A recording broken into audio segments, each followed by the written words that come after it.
wabarakatuh. Apa kabar anak-anak? Untuk materi kali ini saya akan menyampaikan tentang memilih makanan halal dan menghindari makanan yang haram. Dengan kompetensi dasar menganalisis ketentuan makanan halal dan haram dikonsumsi.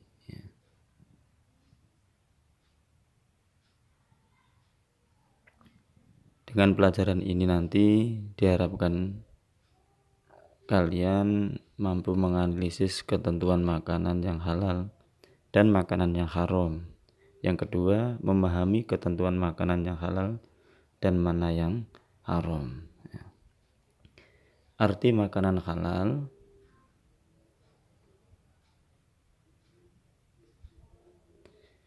Islam adalah agama yang sangat peduli pada segala aktivitas umatnya, dan segala sesuatu yang menyangkut kehidupan manusia diatur sedemikian rupa.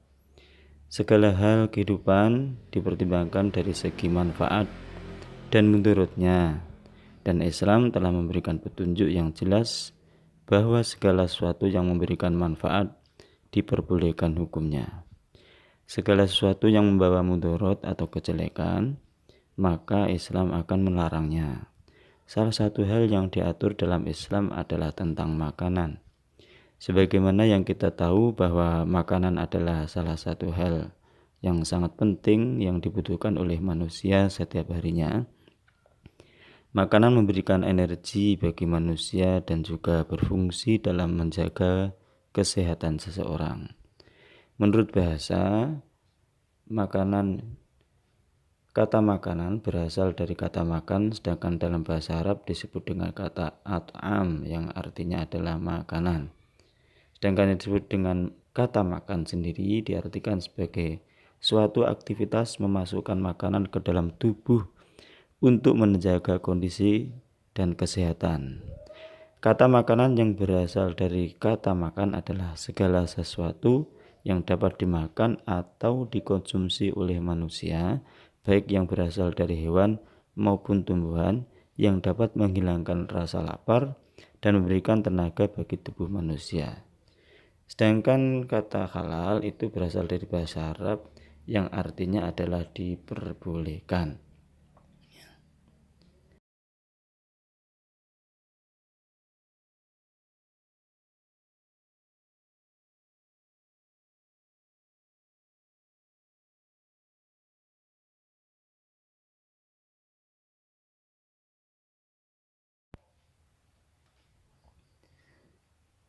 Makanan secara istilah. Makanan halal diartikan sebagai segala sesuatu makanan yang dapat dikonsumsi oleh manusia dan diperbolehkan dalam syariat Islam. Di dalam Al-Quran, Allah memberikan petunjuk tentang makanan halal dan syarat-syarat makanan halal. Kata makanan disebut dalam Al-Quran oleh Allah sebanyak 109 kali, sedangkan kata makanlah yang merupakan kata perintah disebutkan dalam Al-Quran sebanyak 27 kali. Hukum makanan halal. Pada dasarnya, segala sesuatu yang diciptakan Allah SWT bagi manusia adalah mubah atau diperbolehkan.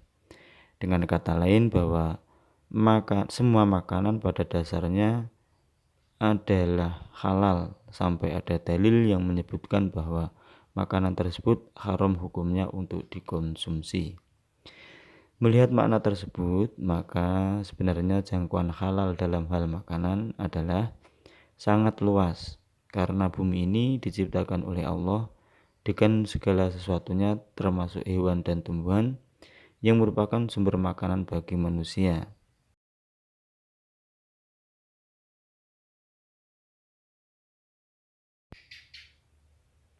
Macam-macam makanan halal. Adapun makanan halal dalam Islam dikenal dalam beberapa macam dan harus dipenuhi agar makanan layak dikatakan sebagai makanan halal. Antara lain yang pertama adalah halal secara zatnya. Hal pertama yang harus diperhatikan dalam penentuan kehalalan suatu makanan adalah zatnya atau bahan dasar makanan tersebut.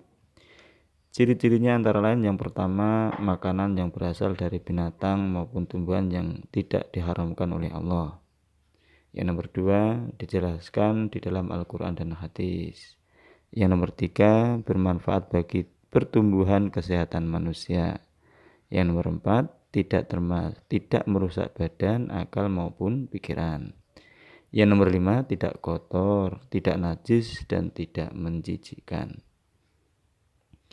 Yang nomor dua, halal secara memperolehnya.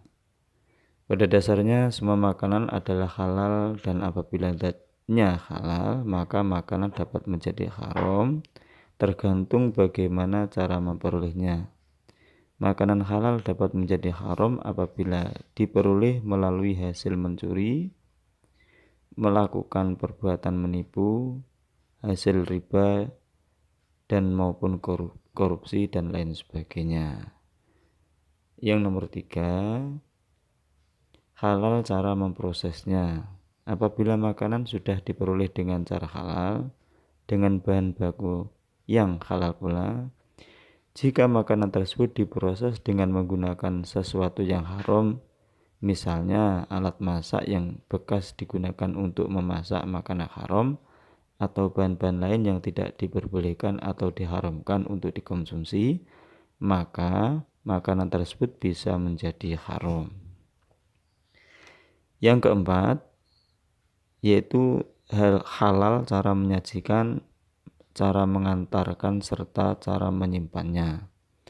Ketika proses tersebut dapat mengubah status makanan dari halal menjadi haram, misalnya jika makanan disajikan dalam piring yang terbuat dari emas atau diantar untuk tujuan yang tidak baik. Jadi, jika cara mendapatkan makanan dari hasil kerja yang halal, maka akan menghasilkan yang halal pula. Dan jika mencarinya dengan jalan tidak halal, maka akan menghasilkan yang tidak halal pula.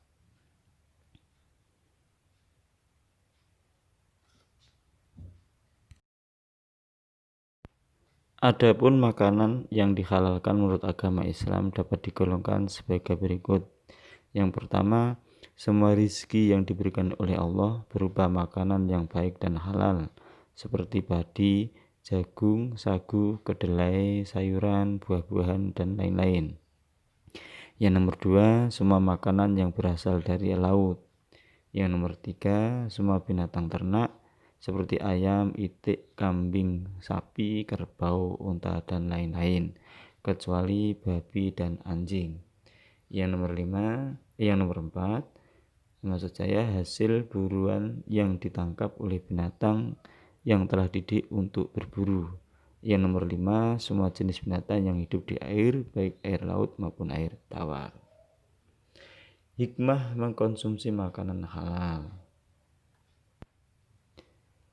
Mengapa Allah Subhanahu wa taala dan Nabi Muhammad Shallallahu alaihi wasallam menyeru umat Islam agar memilih makanan yang halal untuk dikonsumsi dalam kehidupan sehari-hari? Pastilah ada hikmah dan kelebihan yang dapat membantu manusia untuk menjalani kehidupannya sebagai hamba Allah dengan cara yang lebih baik. Antara lain yang pertama, untuk mendapat kesehatan hati dan jasmani. Yang nomor dua, supaya doa dikabulkan oleh Allah Subhanahu wa taala. Yang nomor tiga, dijauhkan dari siksa api neraka. Dan yang nomor empat, makanan halal dapat menumbuhkan perbuatan yang baik. Oleh karena itu, menjadi kewajiban dan tanggung jawab bagi umat Islam pada hari ini untuk lebih berhati-hati dalam memilih dan mengkonsumsi makanan yang halal. Hendaklah kita senantiasa memastikan setiap makanan yang diperoleh dan dimakan itu adalah halal menurut syariat Allah Subhanahu wa taala. Sesungguhnya perintah Allah adalah untuk tujuan dan kebaikan manusia bersama. Anak-anak sekalian, demikian yang saya sampaikan, dan saya ucapkan selamat belajar. Assalamualaikum warahmatullahi wabarakatuh.